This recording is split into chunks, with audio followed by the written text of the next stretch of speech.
Nah, maka solusinya adalah menetapkan batas bawah. Batas bawah itu artinya dompet ini tidak boleh kosong dulu. Belajar dulu, latihan dulu. Dan ini ilmu tinggalan leluhur sudah lama sekali.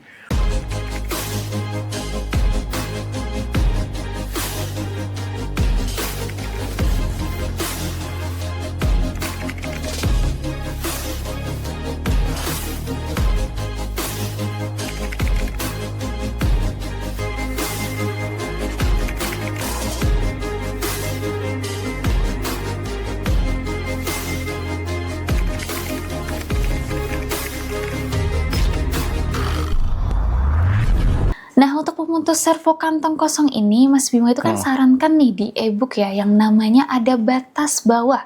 Bisa dijelasin Mas, batas bawah ini seperti apa?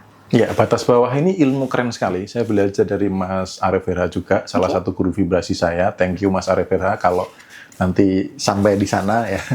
Karena benar-benar mengubah hidup saya juga gitu loh. Dan saya dulu di awal juga babak belur mempraktekkan batas bawah gitu. Dan ini sebenarnya sudah ilmu tinggalan leluhur zaman dulu gitu loh. Nah, sebelum solusi batas bawah, ini kan resep nih. Penyebabnya apa sih? Ini penyebabnya dari kebiasaan, habit, kantong itu kosong, dibiarin terus-menerus. Jadi dompet kosong nggak apa-apalah kosong gitu loh. Nah, ini kalau jadi kebiasaan, tindakan berulang-ulang kebiasaan, ini jadi servo mekanisme semesta.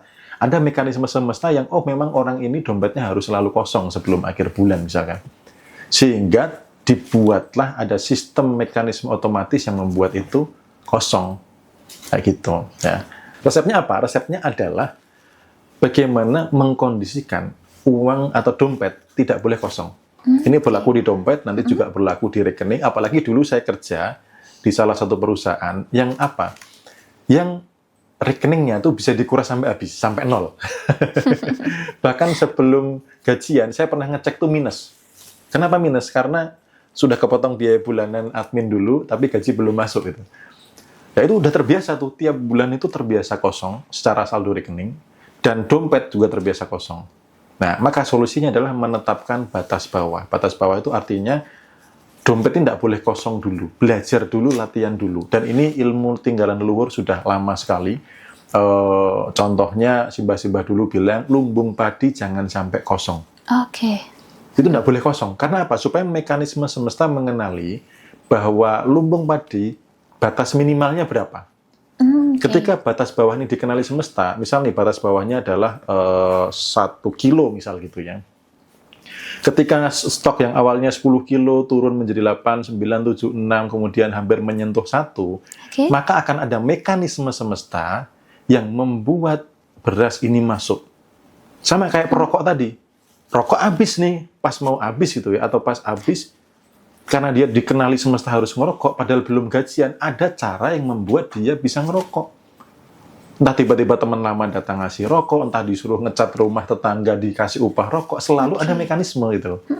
Nah, karena apa? Batas bawah Anda sudah dikenali. Nah, batas bawah ini bisa ditetapkan di mana? Di dompet. Gitu. Batas bawahnya itu ditetapkan di dompet.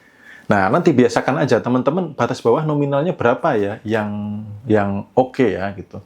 Batas bawah berapa yang oke, yang ideal. Nah, tinggal disesuaikan aja. Kalau teman-teman yang terbiasa masih kosong, bisa mulai dari nominal-nominal yang kecil. Gitu. Dulu saya awalnya mulainya dari 50.000. Saya mempertahankan di dompet harus ada uang 50.000. Itu babak belur. Sebulan, 2 bulan, 3 bulan bisa nggak berhasil. Karena terbiasa kosong teman-teman. Jadi kebayang ya, mempertahankan di dompet ada saldo 50.000, itu perjuangannya luar biasa. Inilah yang namanya perjuangan mengubah servo ya. Gitu. Nah, setelah bisa, saya tambah tuh 50.000 jadi 100. Tapi jangan diselempit-selempitin ya teman-teman ya. Karena saya dulu juga gitu, suka nyelempitin uang di ruang sini gitu. Tapi itu enggak bagus, enggak oke gitu loh, enggak berhasil. Justru uang itu saya kasih kelihatan. Gitu. Atau nanti ya kalau ada yang mulai nih kayak contohnya Kak Chandra mulai dari 100.000, oke gitu loh, enggak apa-apa. Jadi sesuaikan dengan kenyamanan Anda. Atau misalkan nih Anda sudah terbiasa di dompet itu ada uang gitu ya, enggak dari yang kosong. Coba misalkan taruh uang di dompet 1 juta, rasanya gimana? aduh kok ada takut hilang, takut berarti Anda bukan angka yang nyaman. Coba kurangi, misalkan jadi 700, kurangi lagi jadi 500, dilihat nyaman nggak ya ada 500 di dompet. Masih belum nyaman. Kurangi lagi 200 jadi 300, kayaknya 300 nyaman deh. Nah itu batas bawah Anda itu adalah 300.000 saat ini. Nah maka masukkan uang seberapa, 300.000 ini usahakan jangan diotak-atik, nggak boleh habis. Ini disiplin batas bawah. Kalau ini jadi kebiasaan oleh semesta, nanti dikenali. Oh, Bimo ini batas bawahnya adalah 300.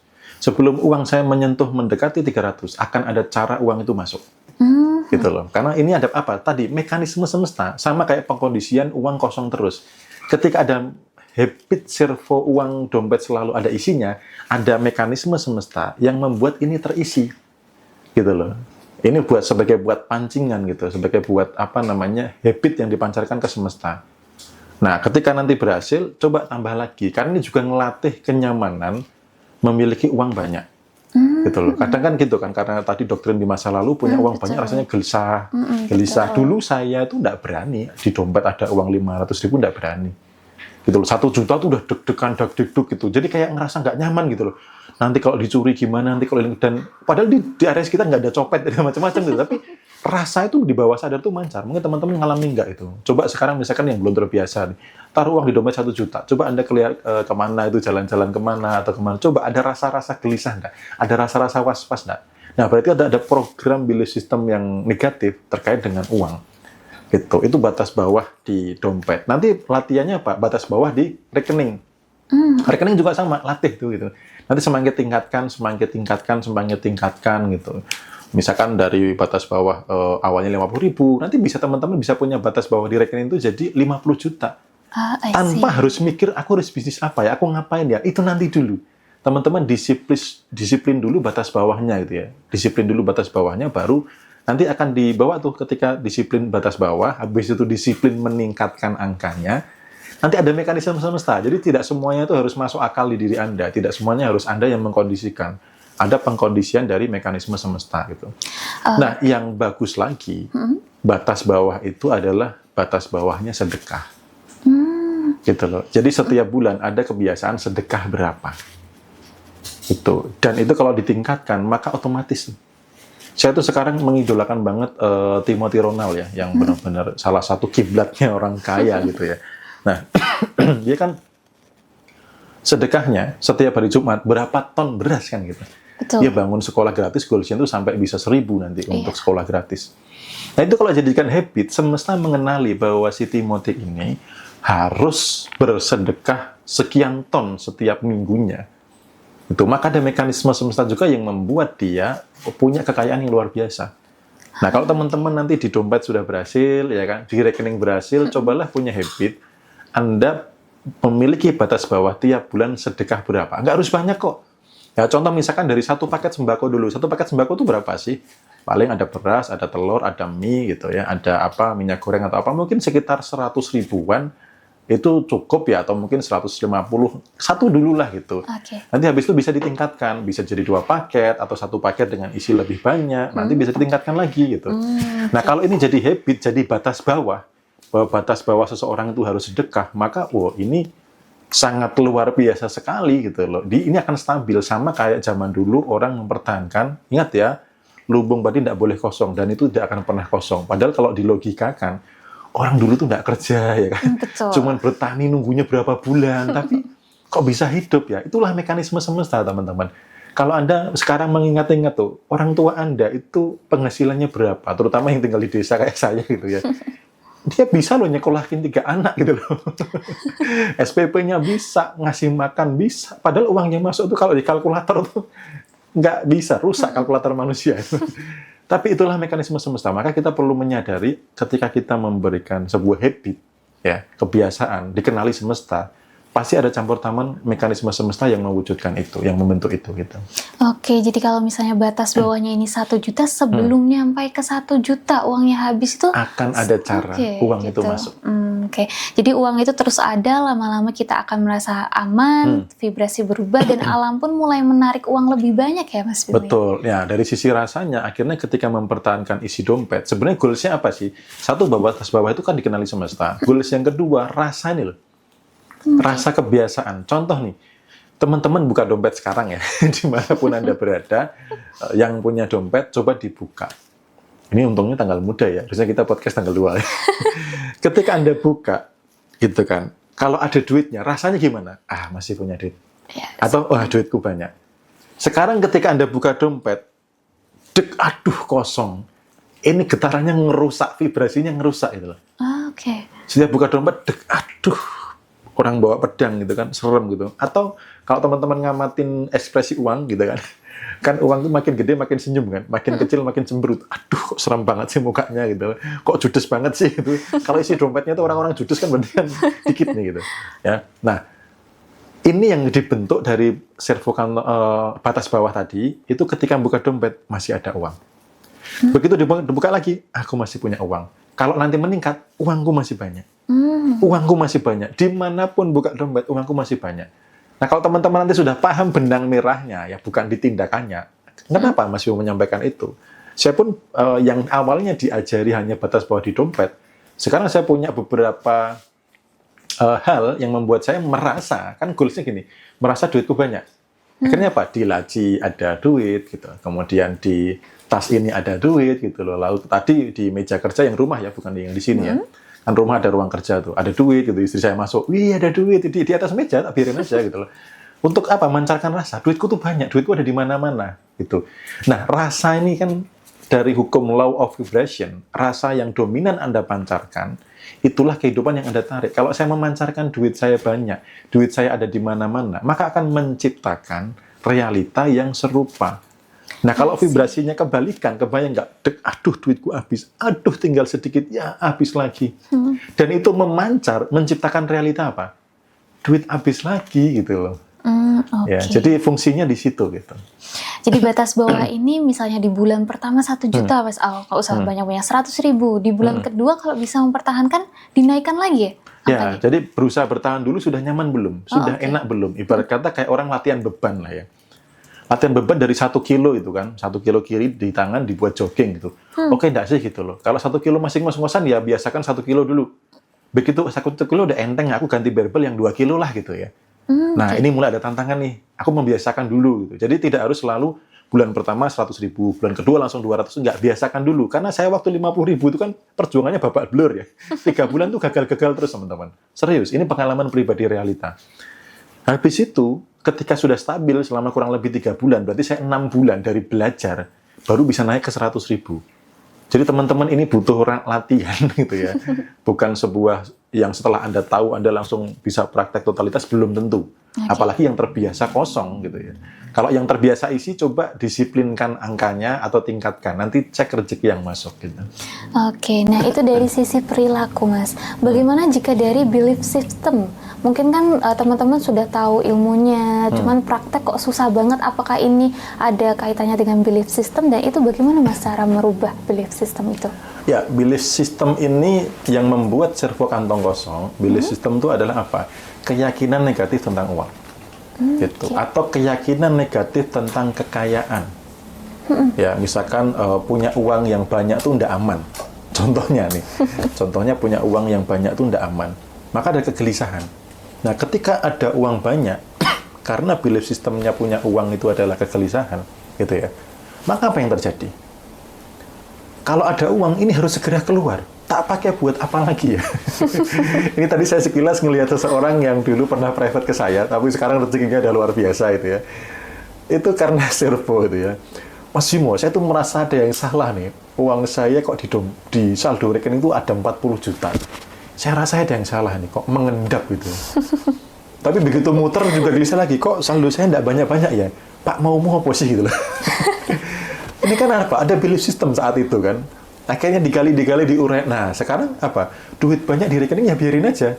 Yang muter ya ada, yang di rekening juga ada. Jadi ada peningkatan gitu, ada pertumbuhan. Baik dari sisi saldo, baik dari sisi yang muter. Karena apa? Uang yang ada tidak lagi disalahkan. Uang yang ada tidak lagi dianggap sebagai alarm yang berbahaya. Maka ketika ada belief system, coba teman-teman cek dulu belief system negatif saya tentang uang apa. Atau contoh orang kaya susah masuk surga, misal gitu ya. Atau misalkan apa ya?